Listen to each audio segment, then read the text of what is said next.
Bienvenidos a una nueva inmersión en textos fascinantes. Hoy tenemos delante fragmentos escogidos de Crimen y Castigo, la monumental obra de Fyodor Dostoyevsky.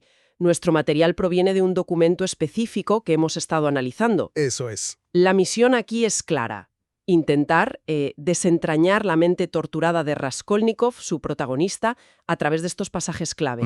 Queremos entender mejor cómo se entrelazan en estos textos la pobreza asfixiante, esa peligrosa justificación filosófica del crimen, la culpa que lo devora, el omnipresente sufrimiento y esa búsqueda casi desesperada de redención. Efectivamente. Y estos fragmentos, la verdad, nos sitúan en momentos cruciales. Veremos la gestación y ejecución de su terrible plan, la batalla psicológica que le sigue casi de inmediato.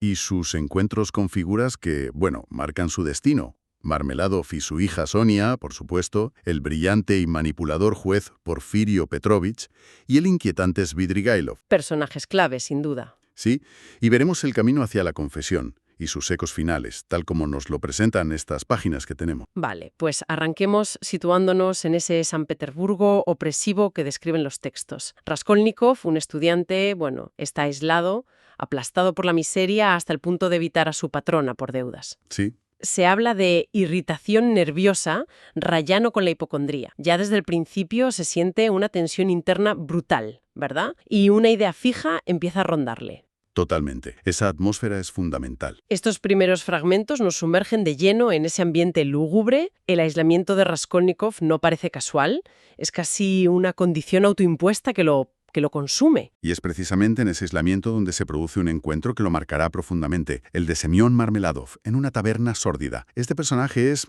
fundamental. Sí, lo describen de una forma muy, muy vívida. Sí, con un rostro que denunciaba hábitos de incontinencia, pero con una mirada compleja, ¿no? Donde se mezclan inteligencia y, hasta locura. Es un consejero titular, o sea, alguien que tuvo un rango respetable en la burocracia zarista. Claro. Lo que hace su caída por el alcoholismo aún más patética, y no tiene reparos en desnudar su alma, vamos. Impresiona la crudeza con la que habla de su situación. Es brutal. Totalmente. Confiesa su alcoholismo: bebo porque quiero sufrir doblemente, llega a decir. Describe la miseria de su familia, la tuberculosis de su esposa Katerina Ivanovna. Una mujer además educada, pero... Sí, de buena cuna, pero desesperada y orgullosa, exacto.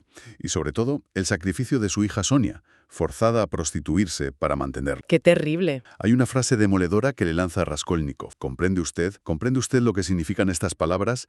No tener ya a dónde ir.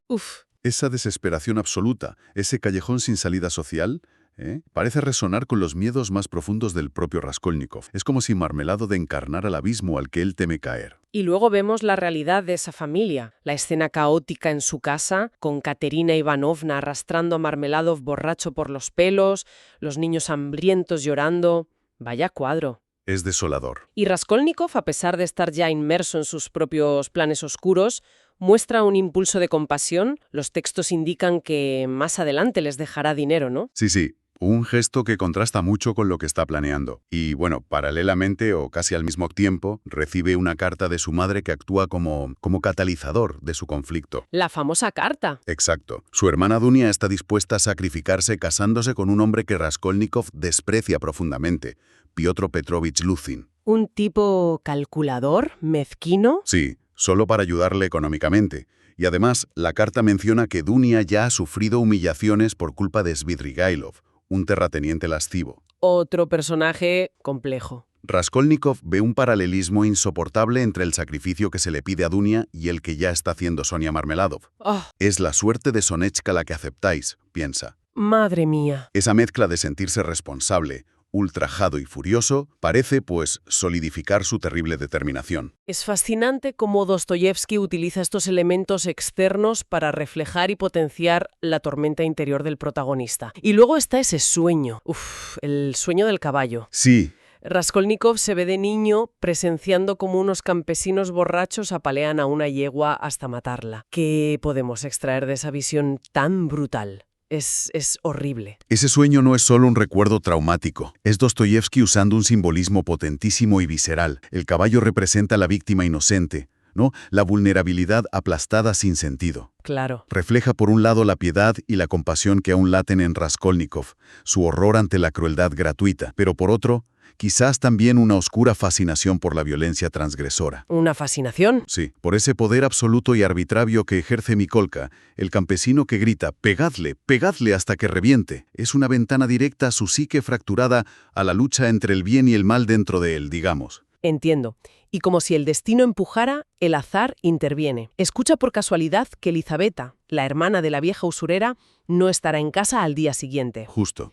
Y también oye a unos estudiantes discutir fríamente sobre la justificación moral de matar a la usurera si su dinero pudiera usarse para un bien mayor. ¿Matarías tú, con tus propias manos, a esa vieja? La pregunta queda ahí, flotando, casi como una invitación macabra. Exacto. El azar y estas conversaciones fortuitas parecen confirmar para Raskolnikov la viabilidad de su idea, eliminando obstáculos prácticos y morales, o al menos, dándole excusas para hacerlo. Llegamos al momento del crimen. La preparación es caótica, casi cómica en su torpeza, si no fuera por lo terrible del propósito. Sí, es muy poco profesional, por decirlo así. No encuentra el hacha donde pensaba, pero, de nuevo, el azar le regala una en la garita vacía del portero, y su pensamiento es escalofriante.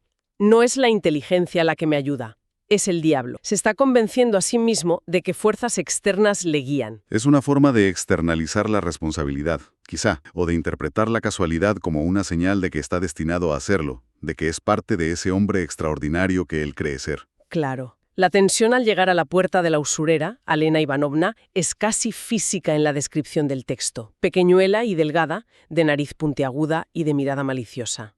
Aunque estos fragmentos no detallan el golpe fatal, sí describen la búsqueda frenética posterior entre las pertenencias, los escalofríos, el cálculo frío sobre dónde guarda las llaves, y entonces el horror puro. Lizaveta entra inesperadamente. El segundo asesinato que no estaba planeado. Exacto, lo que desmonta cualquier justificación ideológica previa. Más que la secuencia detallada de la huida, que es angustiosa, oyendo a Koch y Pestriakov en la puerta, escondiéndose en el piso vacío, lo que impacta es cómo se entrelazan el pánico y esa especie de suerte diabólica. No actúa como un criminal frío y calculador. Para nada. Es un manojo de nervios al borde del colapso. Su aparente suerte al escapar sin ser visto podría, paradójicamente, reforzar su peligrosa idea de ser alguien excepcional, fuera de las normas. ¡Qué ironía! Ver el hacha y llegar a su cuarto, donde cae en un estado febril, casi inconsciente. El acto ha sido cometido, pero la verdadera batalla, acaba de empezar. Y esa batalla es interna, psicológica. La paranoia se instala de inmediato. El miedo a las manchas de sangre, el esconder el botín. Los textos hablan de joyas, objetos, no solo dinero, lo que complica la idea de un robo puramente ideológico. De forma torpe, tras el papel de la pared. Sí, de forma muy chapucera, la verdad. Y justo en ese estado de pánico, ¡fas! Llega una citación policial. El terror debe ser absoluto. Imagina el impacto. La visita a la comisaría es otra escena cargada de tensión. Primero, el inmenso alivio al descubrir que es solo por la deuda con la patrona. Menos mal, pensaría él. Luego el choque con el temperamental subcomisario Ilya Petrovich Pólvora. Y aquí sucede algo extraño. Raskolnikov, casi como en un lapsus, se pone a hablar de su vida, de la hija fallecida de la patrona, de una promesa de matrimonio. ¿En serio? ¿Delante de la policía? Sí. Es como si la presión le hiciera perder el control por momentos, y al salir, esa sensación devastadora de alienación, separado para siempre de la comunión humana. El escribiente Sametov está allí observando todo. Cae enfermo, delira. Su amigo Razumijin, leal e ingenuo, cuida de él. Es en ese estado de vulnerabilidad cuando se entera, casi por casualidad a través de la criada Anastasia, de que Elizaveta también fue asesinada. Sí, la noticia le llega de forma indirecta. Poco después, escucha una conversación clave entre Razumijin y el Dr. Zosimov. Una conversación que revela que hay un sospechoso. Nikolai, uno de los pintores que trabajaban en el edificio, ha confesado y tenía en su poder unos pendientes de la víctima. Vaya, o sea que parece que el caso está resuelto. Pero Razumijin, con una lógica psicológica aplastante, argumenta apasionadamente por qué es imposible que Nikolai sea el culpable. Describe su comportamiento infantil y despreocupado justo después del crimen, algo totalmente incompatible con la carga psicológica de un doble asesinato. Qué interesante esa defensa psicológica. Sí, es una defensa brillante de la complejidad humana frente a la evidencia circunstancial. Mientras tanto, la vida sigue presionando. La visita del prometido de Dunia, Luzin, acaba en una ruptura humillante para él. Y Raskolnikov sigue jugando con fuego. Sí, no aprende. Tiene una conversación muy provocadora con Zametov en una taberna, casi confesando. ¿Y si fuese yo el asesino de la vieja y de Isabel? Es increíble el riesgo que corre. Incluso vuelve al escenario del crimen como atraído por un imán. Es una forma de autocastigo o de tentar al destino. Probablemente ambas cosas. Es una compulsión nacida del tormento. Y en medio de esa espiral ocurre otra tragedia externa que, sin embargo, le permite mostrar una faceta diferente, la muerte de Marmeladov, atropellado. Pobre Marmelad. Sí, Raskolnikov, a pesar de su propio caos, actúa con compasión inmediata. Ayuda a llevarlo a casa y entrega a Katerina Ivanovna 20 rublos, seguramente el dinero que le envió su madre, para el funeral. Otro gesto de humanidad en medio de todo lo demás. Este acto de generosidad espontánea contrasta brutalmente con la frialdad calculada de su crimen. Y entonces, mientras Raskolnikov oscila entre estos actos casi impulsivos de compasión y una paranoia creciente, la investigación empieza a acercarle de una forma mucho más sutil e intelectual. Entra en escena Porfirio Petrovich. Ah, Porfirio, el juez de instrucción.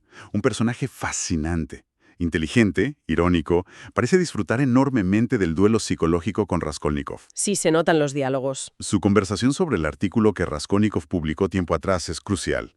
En él exponía su teoría del hombre extraordinario, ese ser superior que tendría derecho a transgredir la ley moral y penal en pos de un bien mayor, de una nueva palabra. La justificación filosófica de la que hablábamos. Exacto. Raskolnikov defiende su teoría, pero se siente cada vez más como una mosca en la telaraña de Porfirio. Porfirio no le acusa directamente, pero juega con él de forma magistral, ¿no? Exacto. Le revela sutilmente sus sospechas, le explica cómo ha estado moviendo los hilos, la extraña escena en la comisaría, cómo usó a Zametov y Razumijin para observarlo o provocarlo. Madre mía, qué manipulador. Incluso menciona el incidente del hombre que le gritó asesino en la calle días atrás. Un detalle que Raskolnikov creía secreto. Es un juego del gato y el ratón psicológico. Y después de eso, Raskolnikov tiene otra pesadilla. Sí, poco después de este encuentro, Raskolnikov sufre otra pesadilla o alucinación terrible. Vuelve a golpear a la vieja con el hacha. Pero esta vez, ella se ríe. El horror psicológico se intensifica. ¡Qué angustia! Este tormento le lleva a buscar a Sonia. ¿Por qué ella? ¿Qué ve en ella? Quizás ve en ella un espejo de sufrimiento, pero un sufrimiento aceptado, no rebelde como el suyo. La elige como confesora, quizás intuyendo que solo alguien que ha tocado fondo puede entenderle, o al menos ofrecerle una vía distinta a la de su soberbia intelectual. Intenta justificarse ante ella, ¿no? Sí, intenta justificar su crimen ante ella, no por pobreza, sino aferrándose a su teoría de Napoleón. Los fragmentos que tenemos aquí nos dejan justo en el umbral de la confesión explícita, con él diciéndole que sabe quién es el asesino y que se lo dirá solo a ella. La tensión es máxima. Busca absolución o comprensión. Pero en sus propios términos, sí. Y tras ese momento de tensión íntima, los acontecimientos externos se precipitan de nuevo. Sí, la muerte de Katerina Ivanovna es desgarradora, después de esa escena delirante en la calle, mendigando con los niños disfrazados. Vaya tela. Terrible final para ella. Y es aquí donde Svidrigailov reaparece de forma decisiva. Se hace cargo de los gastos del funeral y del futuro de los niños huérfanos. Un gesto aparentemente generoso, pero que, bueno, esconde intenciones oscuras. Y lo peor. Y lo más importante, le revela a Raskolnikov que escuchó su confesión a Sonia a través de la delgada pared. ¿No me digas? Sí, Svidrigailov ahora tiene un poder terrible sobre él. El cerco se estrecha por todos lados. Porfirio vuelve a visitarle. Y esta vez es más directo. Le confirma que Nikolai ha confesado, pero insiste en que él sabe que es una confesión falsa, probablemente fruto de un fervor religioso o de un deseo de autosacrificio. Típico de ciertos caracteres rusos, como dice Porfirio. Exacto. Le dice a Raskolnikov que está moralmente convencido de su culpabilidad, aunque admite carecer de pruebas definitivas, y le da un ultimátum velado. Le aconseja confesarse voluntariamente para reducir la pena, dándole día y medio o 2 días para pensar. Le ofrece una salida honorable, por así decirlo. Dentro de la catástrofe, sí. Mientras Raskolnikov sopesa esta opción, Svidrigailov hace su último movimiento desesperado con Dunia. Un movimiento terrible. La atrae a sus habitaciones con el pretexto de hablarle del crimen de Raskolnikov, intentando usar esa información para forzarla a ser suya. ¡Qué horror! Dunia, en un acto de desesperación y defensa, le dispara 2 veces con un revólver que llevaba escondido. Falla, o el arma no funciona bien. Menos mal. Y entonces ocurre algo inesperado. Svidrigailov, quizás impresionado por su resistencia o simplemente agotado de su propia depravación, la deja marchar. La deja ir Sí, poco después, tras una noche de pesadillas espantosas, una de ellas con una niña cuyo rostro se vuelve lascivo, reflejando su corrupción interna, Svidrigailov se suicida en plena calle. Un final tan sórdido como su vida. Madre mía. Con Svidrigailov muerto y la presión de Porfirio, el camino de Raskolnikov parece trazado. Las despedidas son inminentes. Sí. Se despide de su familia. La escena con su madre es particularmente conmovedora y dolorosa. Él no puede revelarle toda la verdad. Claro, ¿cómo hacerlo? Con Dunia, la despedida es tensa, pero hay una profunda comprensión mutua. Ella sabe a dónde va y por qué, y apoya su decisión de aceptar el castigo, el sufrimiento. Y antes de entregarse, realiza ese acto simbólico que le había sugerido Sonia, aunque esa conversación no esté detallada en nuestros fragmentos. Va a la plaza Sennaya, el mercado de Leno. Y allí, en medio del bullicio y la suciedad, se arrodilla y besa la tierra. Un gesto de humildad extrema, de aceptación pública de su pecado, aunque la gente a su alrededor se burle sin entender. Es el primer paso hacia la expiación que Sonia le había indicado. Exacto. Reconocer su crimen ante el pueblo, ante la tierra misma. Sonia, por cierto, le observa desde la distancia. La confesión final es casi anticlimática. En la comisaría, ante el mismo Ilya Petrovich, Pólvora, al que tanto temía al principio. Sí. Cierra el círculo. Y justo entonces llega la noticia del suicidio de Svidrigailov. Dos destinos opuestos sellados casi en el mismo instante. Los fragmentos del epílogo nos dan un vistazo a las consecuencias. La condena. Trabajos forzados en Siberia. Aunque el texto no especifica aquí los 8 años, sí detalla la dureza de esa nueva vida. Y las pérdidas personales. Su madre muere, incapaz de soportar la verdad. Razumikin y Dunia se casan, un pequeño rayo de esperanza y normalidad. Y Sonia, la fiel Sonia, le sigue a Siberia. Ella es su único puente con la humanidad, su apoyo incondicional. Pero la transformación no es inmediata, ¿verdad? En prisión sigue aislado, orgulloso.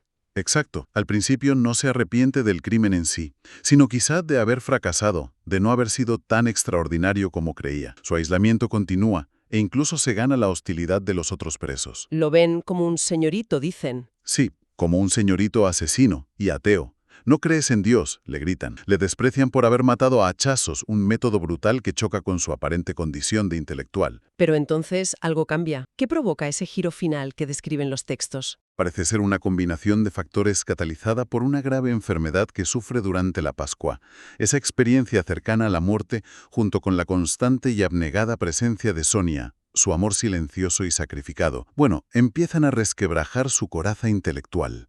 Empieza a ver las cosas de otra manera. Comienza a vislumbrar una verdad diferente, más allá de sus teorías. El texto lo dice de forma muy bella. La vida había sustituido en él al razonamiento. ¿Qué frase? La lógica fría que le llevó al crimen es reemplazada por la experiencia vivida, por el sentimiento. El Nuevo Testamento que Sonia le dio se convierte en un símbolo de esa nueva posibilidad. Y de repente, esos 7 años que le quedan de condena ya no parecen una eternidad insoportable. No, se le antojan casi cortos, llenos de la promesa de una regeneración gradual, de un paso lento de un mundo a otro. Hay una apertura hacia el futuro, hacia una nueva vida que aún no comprende del todo, pero que intuye posible. Gracias al sufrimiento aceptado y al amor. Al amor redentor de Sonia, sí. Sin duda, estos fragmentos nos han ofrecido una ventana privilegiada a la complejidad de Raskolnikov y al universo moral de Dostoyevsky. Hemos seguido la trayectoria de una idea terrible, nacida de la desesperación y la soberbia, hasta sus últimas consecuencias. Y hemos visto cómo personajes como Sonia, Porfirio y Svidrigailov funcionan casi como distintas facetas de ese conflicto. Sonia representa la fe y la redención a través del sufrimiento y el amor. Porfirio, la razón y la justicia humana. Exacto. La psicología y la razón intentando comprender el abismo del crimen. Y Svidrigailov, por su parte, es la sombra, la depravación que parece no tener vuelta atrás, aunque su suicidio final añade una capa de ambigüedad, ¿no? Sí, totalmente. El final que nos dibujan estos textos es poderoso. Sugiere que el verdadero castigo y la posibilidad de salvación no están tanto en la condena penal como en la transformación interior, en esa batalla que se libra en el alma. La vida, parece decir Dostoyevsky aquí, es más fuerte y compleja que cualquier teoría. Queda flotando, por supuesto, la gran pregunta sobre la teoría del hombre extraordinario. ¿Es solo la máscara intelectual de una profunda herida narcisista y una desesperación social? ¿O sigue planteando cuestiones incómodas sobre los límites de la moral? Sobre la justificación de los medios por los fines. Exacto, que aún hoy nos interpelan. Y la otra gran cuestión dostoyevskiana, ¿Puede el sufrimiento, como parece sugerir la trayectoria final de Raskolnikov en estos fragmentos, tener realmente un poder purificador? Esa es la clave, ¿verdad? ¿Es la aceptación del dolor guiada por el amor la única vía para salir del laberinto del ego y la culpa? Una exploración profunda y, perturbadora la que nos regalan estas páginas. Sin duda. Gracias por acompañarnos en este análisis.